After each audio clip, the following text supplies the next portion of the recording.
RevOpsAF, the only podcast for people who are RevOpsAF and want to learn all about things that are RevOpsAF. Our goal is to give the revenue operations community, that includes marketing, sales, and CS, for any of you not paying attention, the skills needed to accelerate their careers.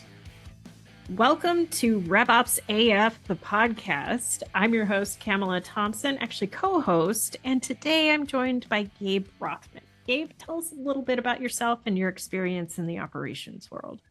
Yeah, so I'm currently at Rescale, which is a company that provides an orchestration platform to run computer simulation for research and development on high-performance computing infrastructure. I know that's a mouthful, but we have customers that run the gamut. For example, if you are a major automotive company, of which we have several, and you want to run crash test simulation without having to destroy an actual car, you can use simulation software on, say, AWS compute infrastructure, and we can do all the connective tissue between those things for you. So that's where I'm at now. I'm VP of operations there, and I've been in revenue operations for, I think it's been 12 years now, after a brief career as an attorney going way back. I was a civil litigator, and it just wasn't for me. That's a lot of writing and emails and Fighting and arguing. Yeah, I thought about going into law too, but that's a story for another day. I got cured of that real quick. If only. Yeah. Yeah. Law the school thought was there. Really enjoyed law school, being a lawyer. Oh, yeah. Yeah.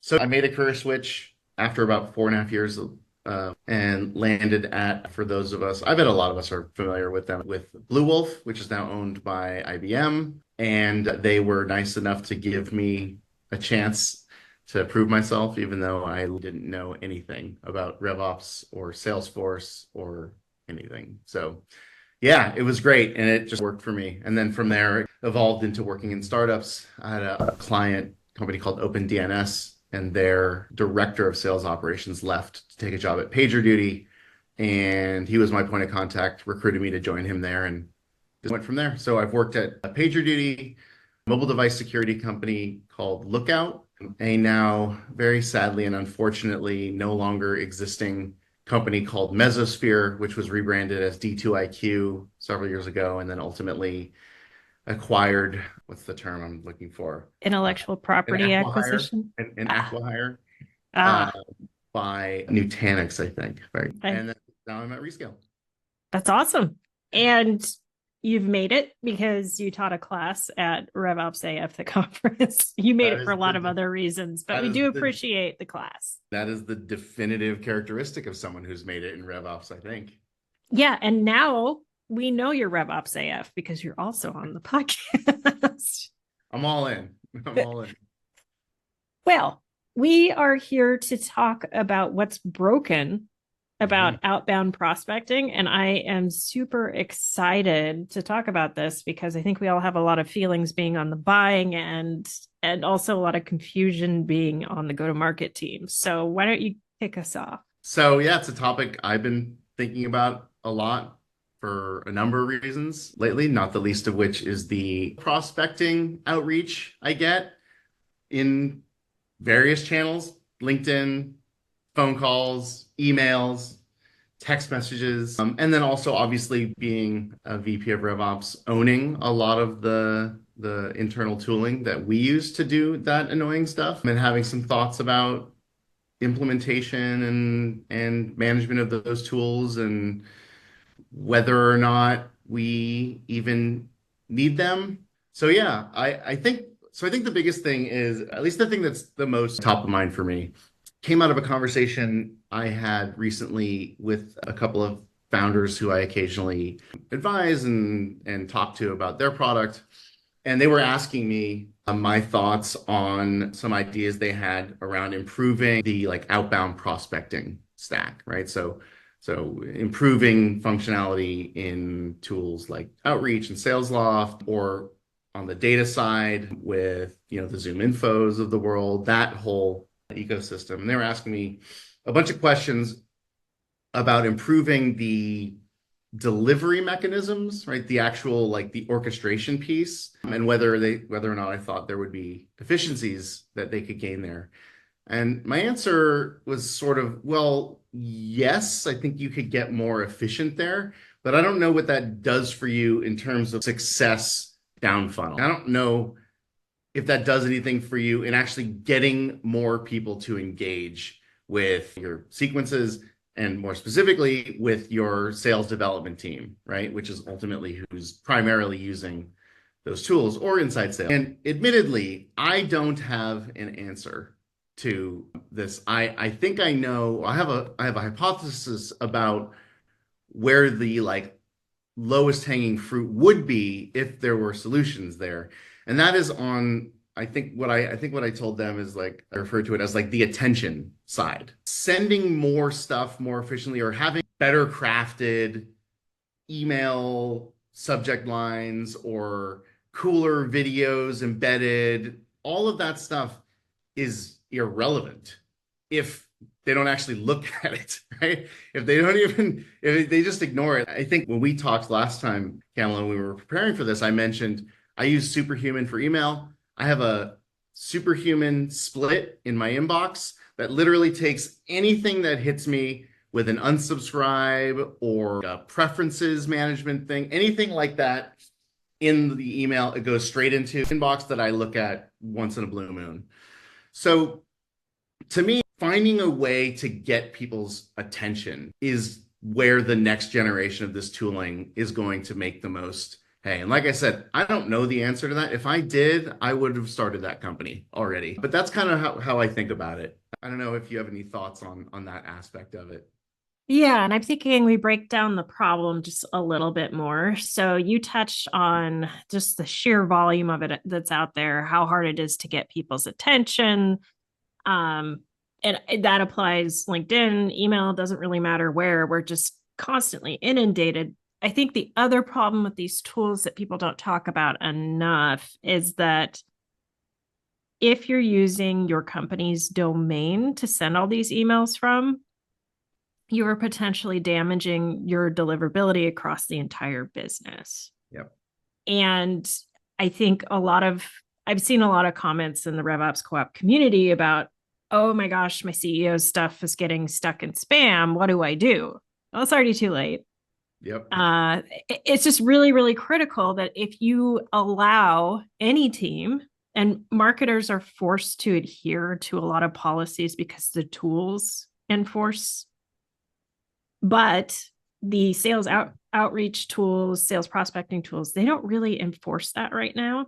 And they haven't taken a strong stance on, hey, FYI, if your company sends more than 5,000 emails a day, which is really easy to hit between system notification, it's just across your entire domain.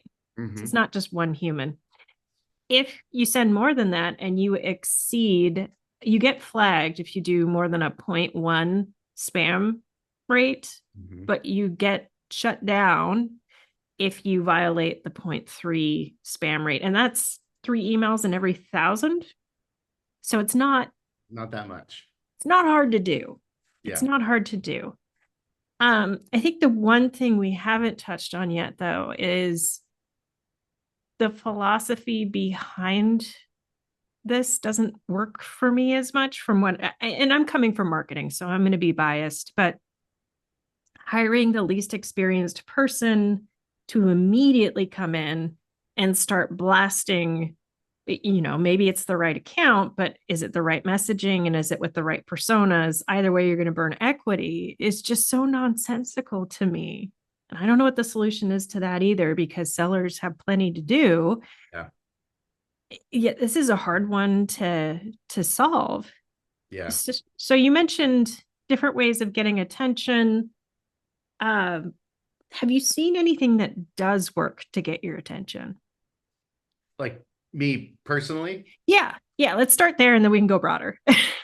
I'm trying to pattern match against things that have gotten my attention and trying to think about whether or not there's a common thread or if it's completely random, right? Like, was it just I saw something and the mood I was in that day made me think, oh, that's interesting, so I looked at it? Or is there a common theme? I think it's use case based. I really think it's if it's something I happen to be thinking about or a problem I happen to be having and I happen to look at it, then I will, potentially engage. Interestingly, so I've given advice, I'm gonna digress briefly. So we're in a little bit of a like tough job market right now, right? We're in the post free money, free VC money phase of the tech industry. Who knows? Maybe it'll come back. But right now, a little bit of a rough job market. I have friends and former colleagues and whatnot that have reached out looking for jobs. Long story short, the reason I bring that up is I think that one thing I tell those people in looking for their jobs is probably applicable in the context that we're talking about, which is that, sure, apply to stuff through LinkedIn, through the job websites. If you don't know anyone or you have no way of getting in touch with someone, go ahead. Maybe it'll work. But honestly, your best bet is to start with your network, friends, or even friends of friends. Find out who works at that company. Get someone to make a warm intro for you. At a minimum, it will get you past the like resume filter, like the initial layer, right? At least at a minimum, someone will actually look at your stuff if you can do that.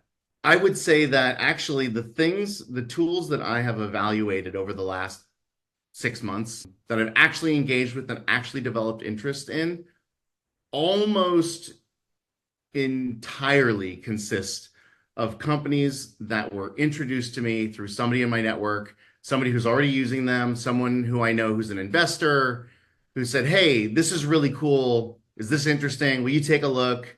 Former colleagues of mine who've started their own companies, almost all of them. And so I think looking at it through that lens and being more strategic, right? And less like spray and pray, which is, it's been the dominant paradigm for a long time now, since the Marketos and the Eloquas of the world came online, and it worked. No, it really never has. It never has, though. The cold emailing, I would argue, like, gosh, I remember back in the day when I first started in the early 2000s, salespeople were coming to me and being like, can you please make marketing stop emailing my territory because they're making it harder for me to sell? Like people already, I'm like, yeah. So now that we've given that power to the sales team, we're seeing the same behaviors where they come in. First thing they want to do is email everybody in their territory. Guess what? I'm the new rep. Like, who cares? But the things that work have stayed consistent. Like the whole reason why I think traditionally a lot of B2B founders have scaled through sales is they start their company with a product and an idea and they sell to their own network. And that's really effective. Yeah. So then they want to acquire salespeople with similar networks and have them sell to their network. And So I think your observations are spot on. People are going to go to communities, their peers, other places to figure out what kind of tech. So being in marketing at the RevOps Co-op and working with a ton of partners, there are things that work well in communities and things that really don't. Selling doesn't. Yeah. So figuring out how to become a thought leader and give useful content to stay top of mind, because what I have noticed, and I don't know if you agree with this and you just don't look at email newsletters anymore, but if somebody signs up for something, it's because the person's an expert and they think they're going to get value out of it. And that's still effective. It's not like email is dead or email is broken. It's just the approach. I just don't know if the juice is worth the squeeze. Yeah. I mean, I agree. And that's actually kind of the aspect of email and marketing automation that I think has worked the whole way. And that is the content piece. And it's interesting. I perhaps have a little bit of a skewed perspective as well, because my wife is a marketer and my wife was mentored by Marketo co-founder John Miller, who ran their content engine, and so she sort of came up in the world of marketing in the heyday pre-IPO Marketo when they were just a content machine. And that was sort of them kind of defining like the content marketing motion. And so, obviously you're married to someone, you glean a lot of information, a lot of stuff from them.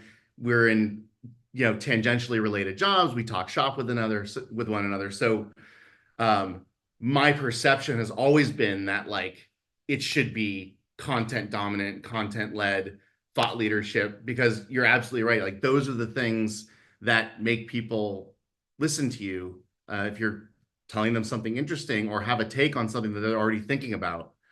So I agree. I totally agree. And it is interesting to see this kind of inversion of like leading up, into the late 90s, early 2000s. We were still very much, and I can't speak to this from experience. I was in college in the late 90s, and I was in the first of several mediocre post-college jobs during that time frame. However, just my awareness of, of how the industry has evolved since coming into RevOps, in that period, we were very much still in kind of what seems like a very like traditional sales context, the sales context that probably has existed for hundreds of years, largely, right? Rolodex sellers, like a literal Rolodex, maybe they were using, SAP to like manage business cards or something at that time, but like all relationships, all like maybe some cold calling, like all of that. And then there was this huge shift as a result of Salesforce and marketing automation and the tech stack that enabled us to reach a lot more people more quickly. And so we moved into this very like automation dominant paradigm. And it's interesting, we've sort of hit the crest, and I think we're on the downward side of like the automation boom, and it's become so saturated now that we're actually trending back towards this relationship heavy context, because whether there's no inbound messaging hitting you or way too much, it's sort of the same effect, right? You just sort of like put it out of your mind and you're just waiting for something interesting to catch your eye from someone that you're willing to listen to because you have some relationship with them, even if that relationship is I subscribe to your Substack or whatever, right? We see there's a problem. We're not sure what the solution is. I think we do. I have seen an inverse correlation between mass blast usage and the effectiveness of the seller. The people I know who are the most effective are the ones who take the time to do a lot of research and try to connect on a more personal level, in my experience. So I think we're seeing that coming back. However, we can't change everybody's minds all at once. I think RevOps has a huge role in education and making sure to do the least harm possible with those engagement tools by educating the people around them. And then I would love to talk through that. And then we talk through where else should we be focusing to make a bigger impact on the market and our brand awareness and our traction in the market. Got it. So starting on the internal side, I mean, it's hard. You're right. So going back to your earlier point about the profile of the users, right, that are using those technologies, they tend to be young, early in their career. They don't have probably the knowledge about potential damage to your domain, or laws like GDPR, and maybe they develop some awareness of it, but maybe they kind of don't care because they're just like, I just need to hit my numbers and whatever. So there's that issue. And so one piece of it is, I think there needs to be some amount of internal kind of awareness, and some of that awareness has to come from providing broader context. I haven't done it in a minute, but I have periodically sat down with our BDRs, and we call them BDRs and ADRs. And one of the things I've told them, just to try to help them understand what we perceive their job to actually be. And I've talked to them about don't leverage outreach as a spam cannon, right? Don't commoditize yourself into being a glorified like human marketing automation tool, because if you do that, we don't need you. We have a marketing automation solution, right? We don't need to pay a person individually to do that. Like, we already have marketing ops. They can manage it across all of our accounts. So, and it won't work, right? It won't work. You won't have as good of results. So be aware, don't burn out your patch. Don't just blast everyone.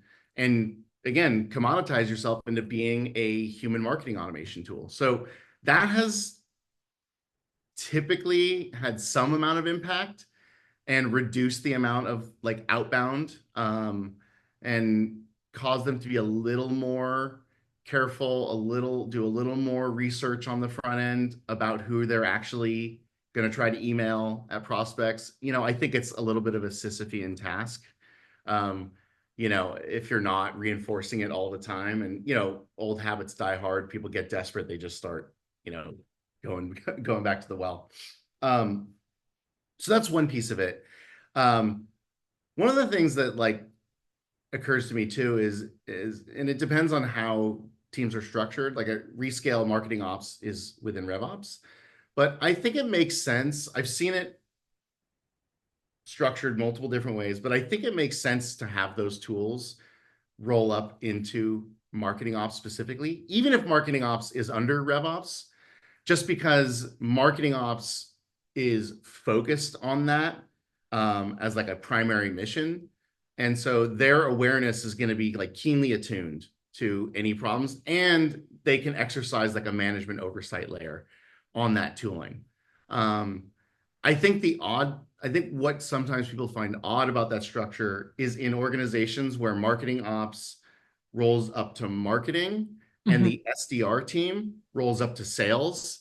For some reason, I think organizations have a disconnect about, well, the tooling is they roll up to sales. It's a RevOps tool. Why would we have this owned by marketing or marketing ops? But I think it should probably, at least that's how we do it. I think it works fairly well. At least you have oversight on it. Yeah, I think that's a great idea. I like that a lot, because marketing ops is going to be mindful about domain deliverability and the metrics you should watch to see whether or not something's effective. And yeah, that's the first thing that goes out the window, I've noticed, is managers don't have time to look at their sales team stuff, and then nobody knows they're just going off of anecdotal feedback and whatever numbers they're hitting. The other thing I do want to point out is most of these tools, if not all, have gates on the back end that you can set. So like how many per sender or how many per domain. Yep. Highly recommend, and your sales manager is going to throw a fit and not be happy about this, but ideally, if you can gate at 50 a day, that's where it should be. If you need to sneak up to 100 or more, I would recommend looking at rotating domains and figuring out how to forward things to their primary inbox if somebody responds. I would also highly recommend figuring out who owns your domain and the setup. Usually that's IT. Very rarely is it in marketing, and making sure they have DKIM, SPF, and DMARC set up on the domain. And they'll know what that is. And if they don't, you can send them documentation. But if you don't, I know we do. Yeah. That I know we do. Yeah. And a lot of people are like, well, RevOps shouldn't really have to. Yes, you have to check, because if you know this is a problem, please just ask the question, and they could say, of course we do. Or they can say, what is that? And then you know where you all stand. Yeah. Yeah. And it's interesting. I'll be completely transparent. I haven't directly managed our outreach instance in probably 3 years. So I couldn't even tell you at this point if those, I know the like IT mechanisms are set up, but I couldn't tell you if those like throttling mechanisms are set up at this point. I could ask my team; they would know. Something to think about. I highly recommend. I mean, yeah, and I suspect that they are. we have been using outreach.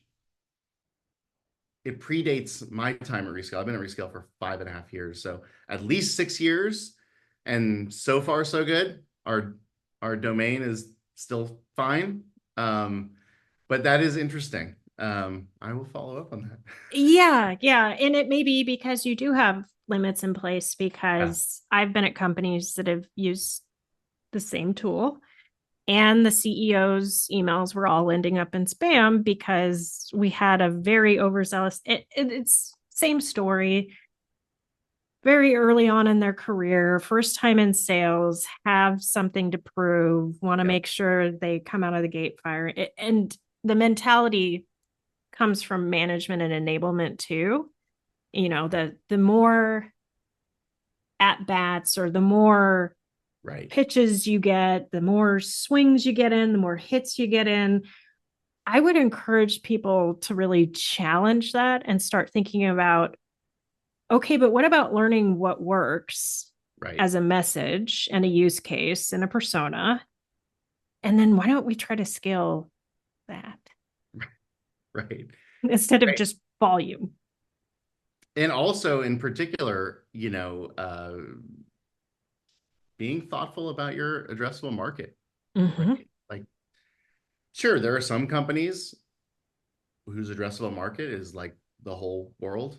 But there are plenty of companies out there that I bet you have fairly niche addressable markets and do not exercise that level of discipline and probably just burn through their TAM. And then they're like, okay, well, I don't know. I guess we'll just bug the same people again. Whoopsies. Yeah. Yeah, that's Yeah. the thing, is you're burning equity. Yeah. Just keep that in mind. So where should ops start to focus? I heard market reputation, customer satisfaction. Where are some other places that RevOps can roll up their sleeves and focus to help the market go-to-market team make a splash? I think there are actually a lot of internal mechanisms you can put in place. Again, I know it varies from company to company. I try to keep my team out of tactical execution of like uh, sales and marketing strategy, with the exception of marketing ops is almost always involved in setting up campaigns and whatnot. And there's certain stuff like deal desk is always going to be involved in like the transactions process and supporting that. So that's not what I'm talking about. But I'm talking about, things like helping to develop the like sequences themselves, right? Like we don't need to do that. We're not going to write content. We're not going to do that stuff. So with that in mind, I try to focus on like, what are the things that we can do from an awareness standpoint internally? Um, and, I know there's a lot of focus on other types of tooling and, intent tooling and that type of stuff. And, you know, again, I think with tooling like that, you're talking about there's probably a set of companies whose use cases are very like common and straightforward. And so if they're getting intent signals on like, if like they sell an IT solution to IT, and they're getting those types of things, maybe that's useful. I don't think it is for a lot of companies. It's not for us super useful because our industry is very particular. So that's just an example. So I tend to try to focus more on like gleaning signals from within our existing data. So one example is we built a homegrown customer health score that we use. We have it implemented in Tableau. Um, it's implemented in a number of different ways through both active and passive mechanisms. So basically what we did is we took data from our product database, from I'm having a brain freeze, Pendo. So product data that we get from Pendo, from Zendesk, and then data that we get from SFDC. And we're doing a number of different things. We're looking at, from Pendo, we're looking at like Pendo engagement score and CSAT, NPS scores. From Zendesk, we're looking at ticket volume and customer satisfaction around that. From the back end of our product, we're looking at consumption patterns over multiple timeframes, right? So we want to do like a 15-day look back, a 30-day look back, a 60, 90, 180. And we're looking at like, how do those consumption patterns look compared to an assumed target, right? We're a consumption-based business primarily. So are they like tracking above or below, and by what percentage? We take all of that. Each one of those factors has its own score. And then we take all of it and we combine it into a single score. And we visualize that in Tableau with like a basically red to green scale, right? And so we have periodic like leadership meetings. We look at it in forecast calls, and we're basically looking for big customers with warning signs, or critical, maybe smaller customers with warning signs, and then sort of digging in to the data to be like, okay, well, the score says that they're in trouble, but like, what do we know anecdotally about this customer? Is this a real thing? And it's particularly important with new business, right? Established customers who've been with us for a long time, we may have like a strategic plan with them that causes fluctuations in their consumption. And it's natural for there to be fluctuations anyway in a consumption-based business. But with new customers, it's really critical to make sure that we're keeping a tab on like all those satisfaction ratings, their engagement in the product and whatnot.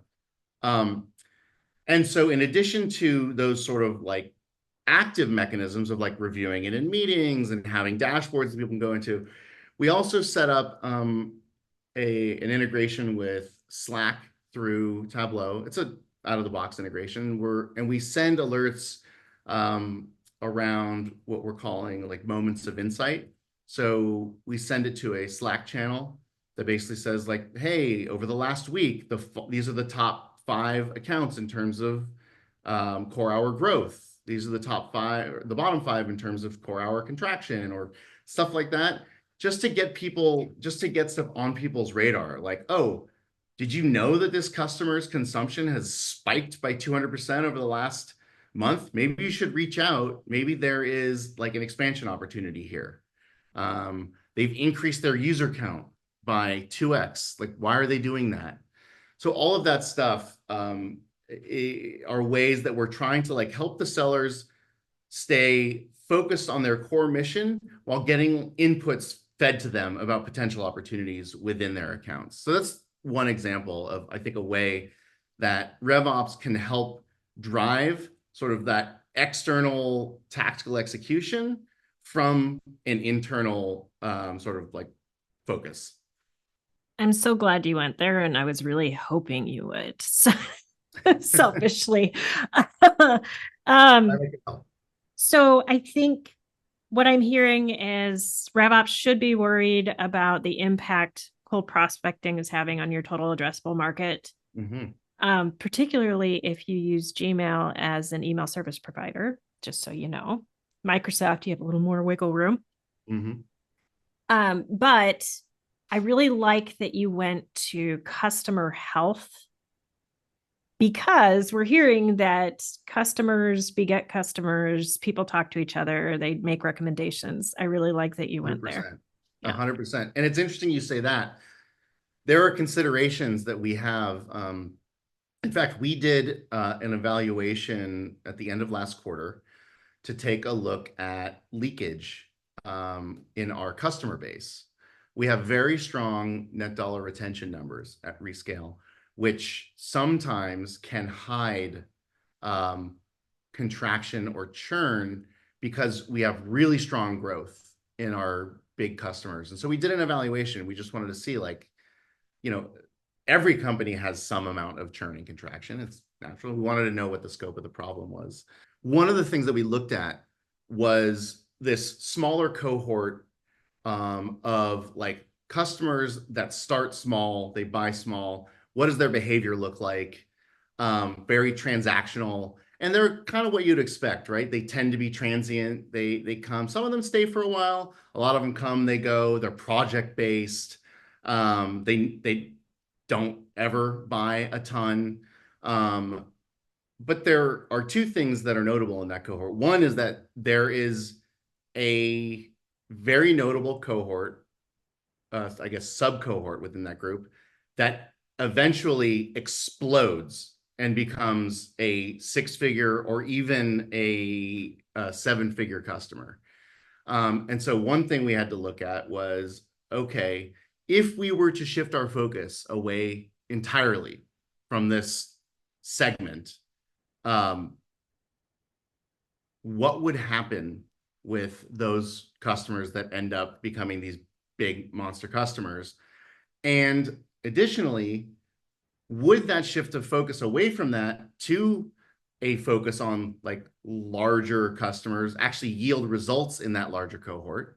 And also, can you actually even be deterministic about it? Like by the time you get to a point in the sales cycle with one of those small customers where you realize how small they're going to be, right?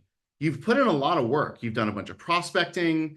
Your BDRs are probably outreach. You've had calls. You've had some initial conversations around their like tech stack. You've qualified the op. Like at that point,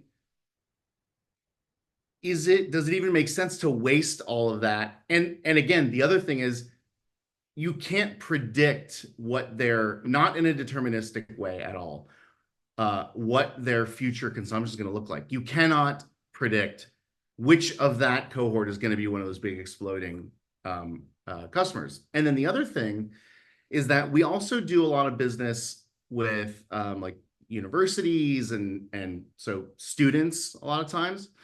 And there is a very difficult, if impossible, factor to quantify within those two groups. Those groups of small customers who maybe just like smaller shops that are doing simulation for one thing or another, and students. And that is that a lot of people, to your point, get exposure to our platform, right? They use the platform and maybe even if it doesn't make sense long term at the company they're at, in the lab that they work at their university, it puts it in their mind. It creates awareness in our ecosystem of this thing called Rescale. And we have seen this happen on numerous occasions. People who have used Rescale as a student or in a limited context at a smaller company, they move on to a big company or a bigger organization, and they remember and they say, I really like that tool. And they become internal champions for us. So that's like a really interesting consideration that is, at least in the immediate, is non-monetary and is very difficult to quantify, like with metrics. I always encourage people to look at lifetime value versus cost of goods sold, not just cost of selling, because it's not just how much did it cost marketing sales to get the customers, also the cost of supporting the customer. Mm-hmm. So if you have enough in that cohort that make up for the cost that you're losing to the others, then why not continue to focus there? And this is just an example of how RevOps can help in this situation. There are tools that notify people when stakeholders move companies. Mm-hmm. And that's just like a little way you can say, you're welcome, thank you to the sales team, right? Yeah, absolutely. I love it. And it's a really interesting, like, sort of take on the product-led growth motion, right? It is product-led growth, but not in the way that people usually think about it, right? Where it's this immediate conversion, free trial type of thing. It's a more, to your point, lifetime value, longer time frame thing. Yeah, and I think that's really common with complex products where it's less about the firmographics and more about the maturity of the organization and what exactly it is they're trying to do. It's really tough to predict. Right. Yeah, and to bring it full circle, to the whole point about customer health, right? It is using your customers, regardless of how big or small, as that like future product-led growth motion in a way. Perfect note to end on. Gabe, thank you so much. Where can people reach you to network? So on LinkedIn, just Gabe Rothman, searchable, findable. Send me a note, a request. I'm not too big on the socials. I don't actually have a Twitter account anymore. I did it one time, but it made me anxious. It's such a cesspool. I stopped using it. And then, I'll respond to email. I'm just gabe@rescale.com. That's always a great place to get me as well. Wonderful. Thank you. Thanks so much for tuning in to today's episode, everybody. For more great content like this, join our community at RevOpsCoop.com and check out the links provided in the show notes. Keep it RevOpsAF, y'all.